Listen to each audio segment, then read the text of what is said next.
Yo, we back again! And it's been weeks. I mean, I haven't thought about Game of Thrones in weeks. But I started seeing Story 7 Ages. I usually watch, during the season, I was watching Alt Shift X's Game of Thrones reviews, okay? And then I started watching Story 7 Ages reaction / reviews from season 5 and catching up with the season 6 videos. And then I saw the other day, I'm like, oh snap, I haven't done one of these parallels in weeks. Like the last one I did was the second one. And both the first and second one will be in the description box below. Links to those videos anyway. Very interesting parallels, very interesting how George R. Martin continually pushes these parallels throughout the series. And it just showcases that no matter how different humanity seems, in certain ways, certain individuals, certain persons are in fact quite similar. At least parts of their life and their paths are quite similar. You see this in how rivalries form. You see this in how people in rises to power, various elements politically, socially, economically. Some of the economic titans and how they rose to power, sometimes from high position, sometimes both from in a low, or sometimes both from too high positions, sometimes both from too low positions.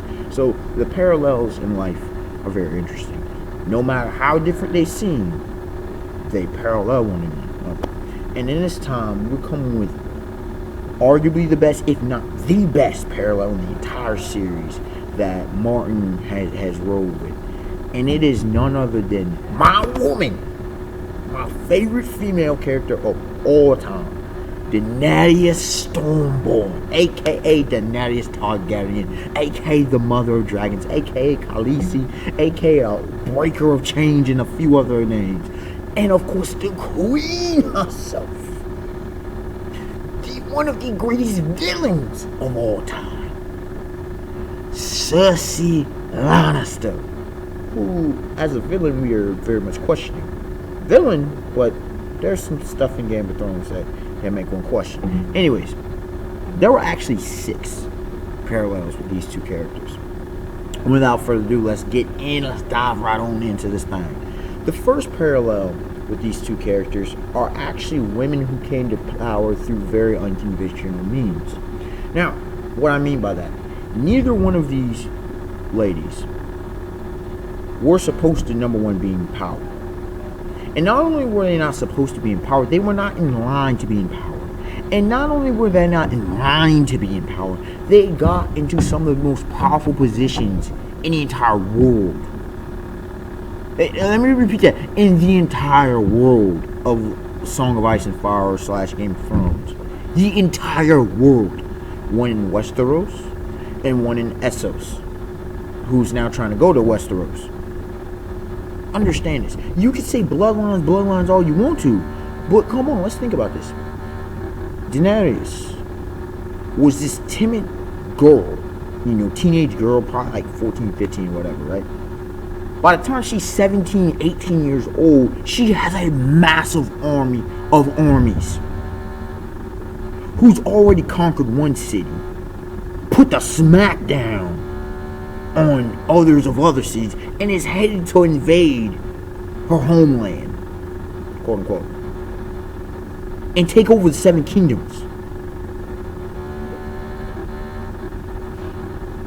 Cersei Lannister she came from a highborn family, but I don't think she's the oldest. Or is she the twin of Jaime? I know she's their brother and sister and they're lovers, but I know they have incestuous relations. Who was older? I don't recall. Anyways, Jaime, leader, Jaime Kingsguard, you had Tyrion and whatnot. He's younger brother, but still, no position. She marries, King Robert Baratheon, and King's mother, and her rise to power. And she was in power at one point that she was Queen's mother, and then she got brought down, and then boom, she's now on high, on the Iron Throne.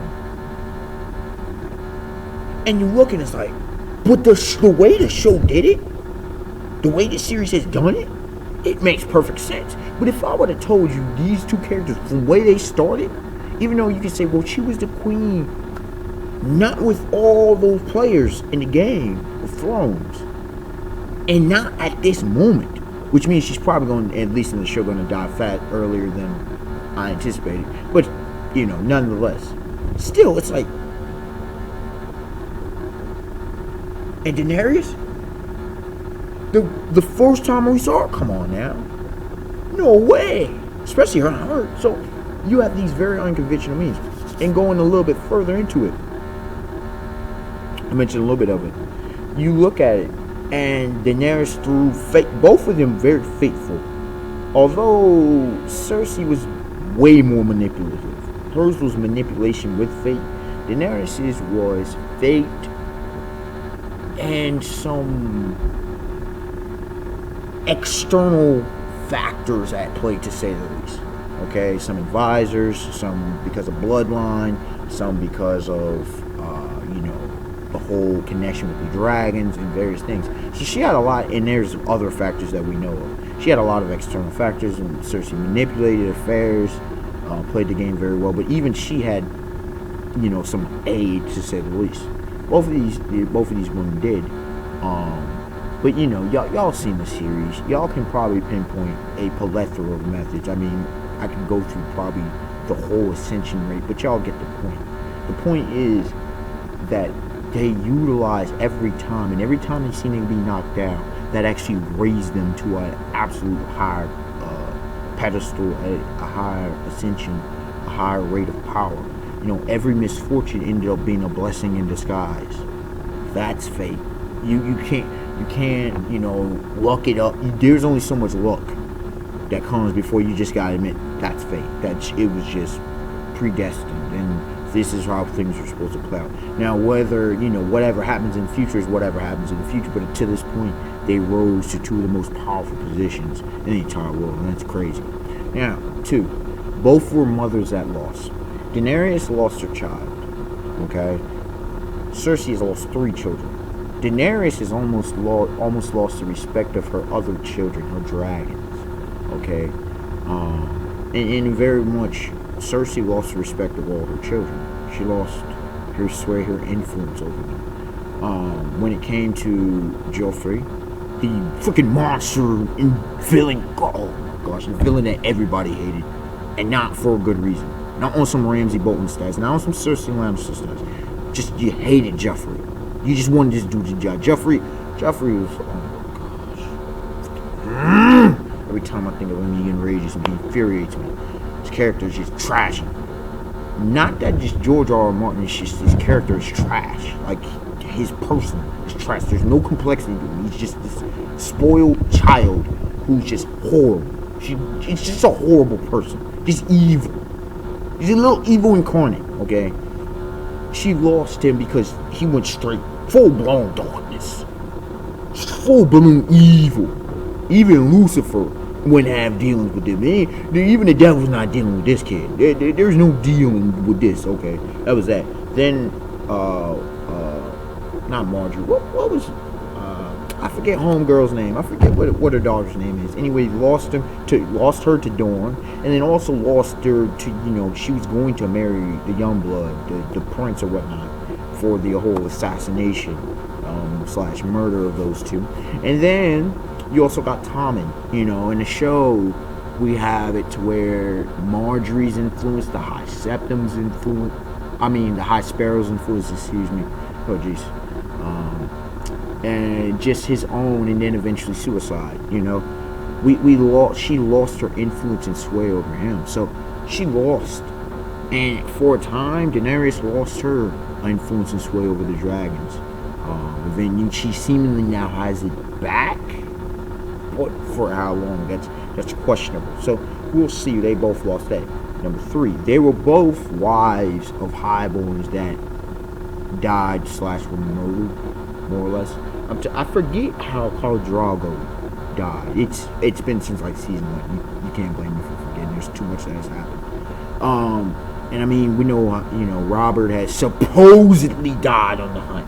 I don't think he was murdered, but that's if that's talked about in the books, excuse me. Okay, so that you had two royal king husbands, just die. Okay, and just leave them, just kind of left them in better positions. I mean, Robert was not a good dude. He wasn't horrible, but he wasn't a good dude either. So it was that. Khal Drogo, a little bit better of a dude, but not a good dude either. You could say that. That whole, it's kind of interesting. Here's where the contrast, just thinking about in the whole sex life of, from Cersei, and led her into a whole slew of choices with, not Lannister. It was a homeboy who became like the right hand man of the High Sparrow. I had forgot about that till I saw that. I'm like, damn, it's been since like season 1, and also with Jaime, even though Jaime was committed, that whole thing with her is crazy. The whole thing with Cersei is crazy, understandably, but it's still crazy. She's her character. I may do an entire video on her character because it's one of the most fascinating characters I've ever run across in fiction. I'm being dead serious, and it continually grows. Like, that's the thing about she's evolving, and the thing about Daenerys, they put her in a position as a Khaleesi, and then eventually she seemingly forsakes that, then gets brought back and put. There's a whole thing with her, so it's very fascinating how that worked out. Parallel number 4. Okay, we've had unconventional rises to power. We've had mothers who have lost. We have wives who have lost, queenly wives, mind you. Point number 4.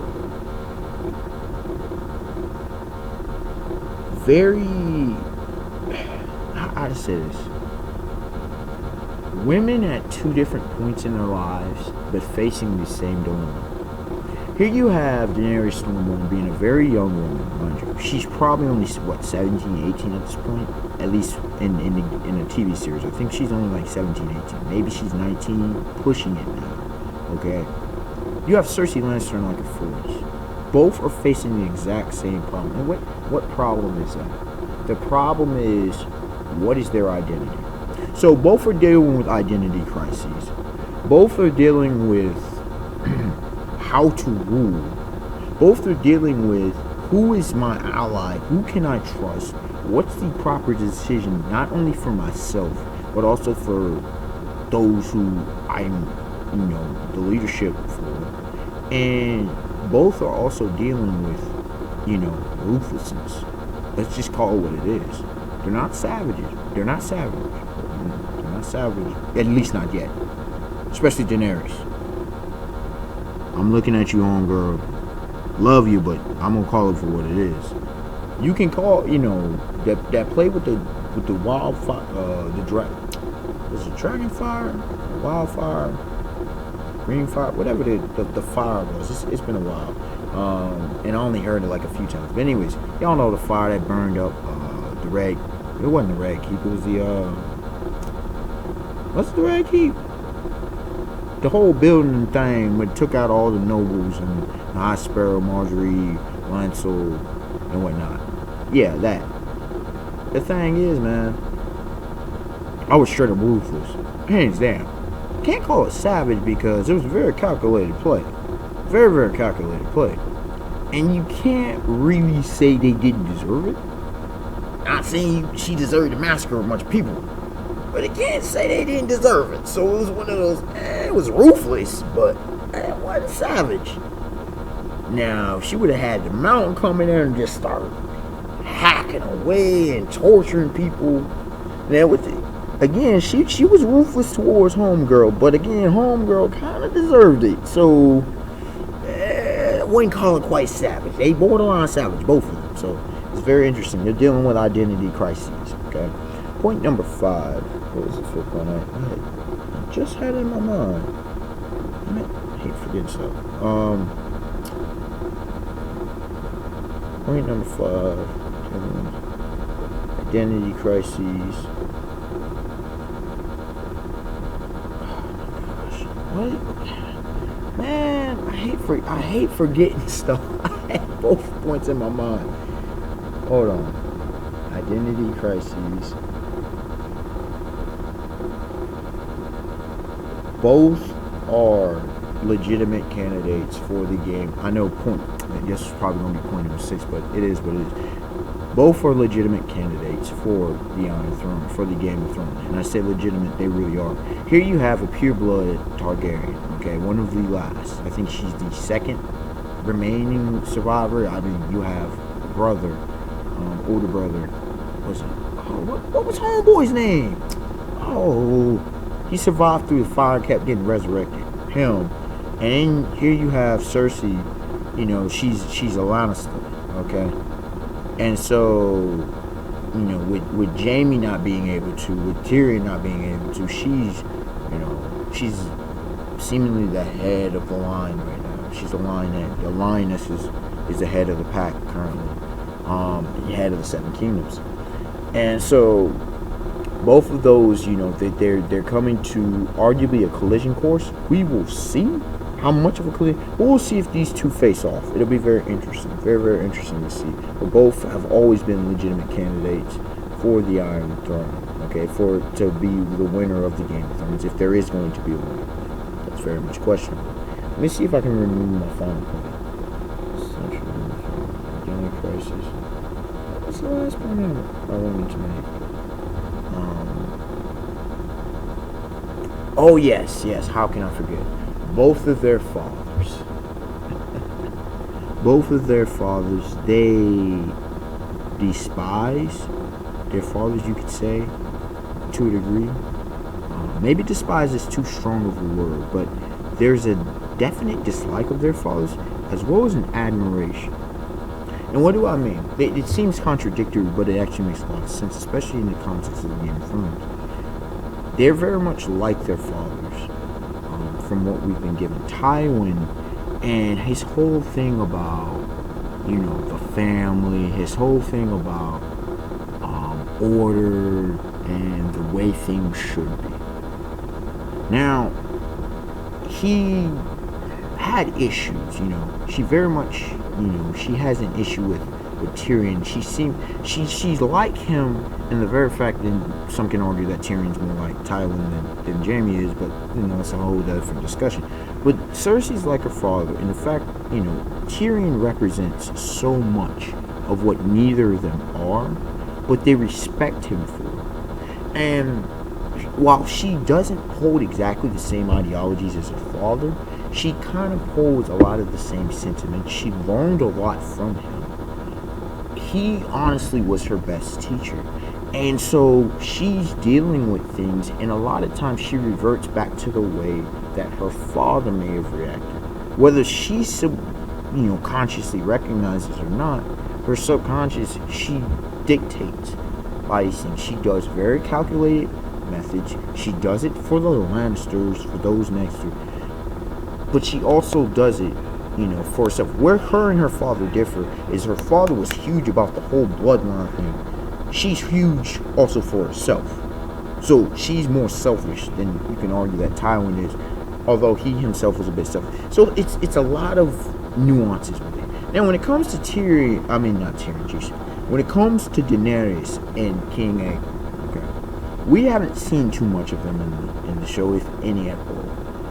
But we've heard about his infamous ruthlessness. We've heard about, you know, the madness. We've heard about the various things, but apparently he wasn't always like that, according to Barristan.